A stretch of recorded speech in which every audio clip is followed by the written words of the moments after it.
In 2011, our family grew through international adoption. We brought home our youngest son, Joshua, from Ethiopia. Our lives were busy, and I thought we were completely finished with adoption, but the Holy Spirit started working in my heart and told me that we have a daughter to adopt. I told God every reason why I couldn't adopt again, but He always showed me why I could. I was seeing other children that were adopted and little girls, and I just kept gravitating towards that. So after 30 days of wrestling with God, I told my wife that we had a daughter out there waiting for us to adopt. I was so excited. I mean, I didn't have a desire. I thought that our family was complete, but to see Jason that way, I knew God had something big for us.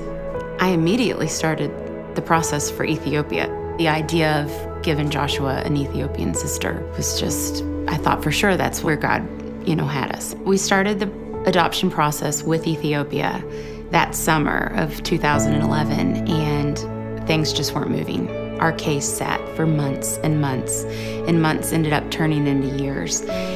And in May of 2017, a suspension was placed on all Ethiopian adoptions.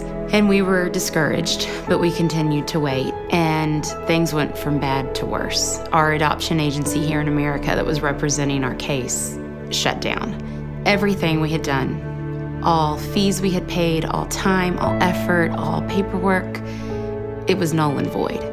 And we were left without a daughter and without an agency, and we didn't know what to do. We decided as a family to get on our knees and pray. Ask God for help. Show us what to do, give us a miracle, do anything you can for us. As I stood up from the prayer, the date 11/11 came into my mind. And I don't get that kind of stuff happen to me very often. And I said to them all, this is a date, November 11th, God's gonna do something with that date. After our adoption agency shut down, I started searching everywhere, countries, agencies, domestic adoption, foster care, and nothing spoke to me. And I just kept praying, God, nudge me, show me, guide me.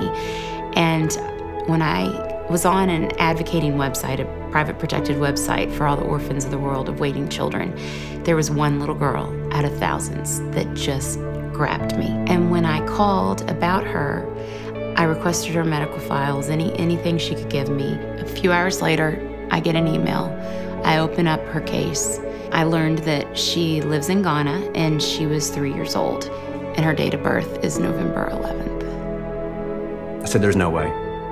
So I actually had my wife send me her birth certificate because I didn't believe it. The door's closed and he's opening up another door. It was one of the most miraculous moments of my life. I had never had God answer a prayer so loudly, so clearly, and I truly thought something would happen on November 11th for our adoption case in Ethiopia. I was praying for that date. I never would have thought that would have been her birthday, but that is how God writes stories. And it's still so difficult because it is a rocky process over there. It's an unstable government.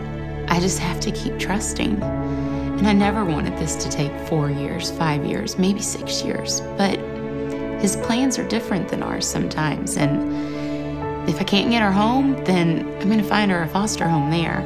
I'm gonna get her placed into a home somewhere because He brought her to us.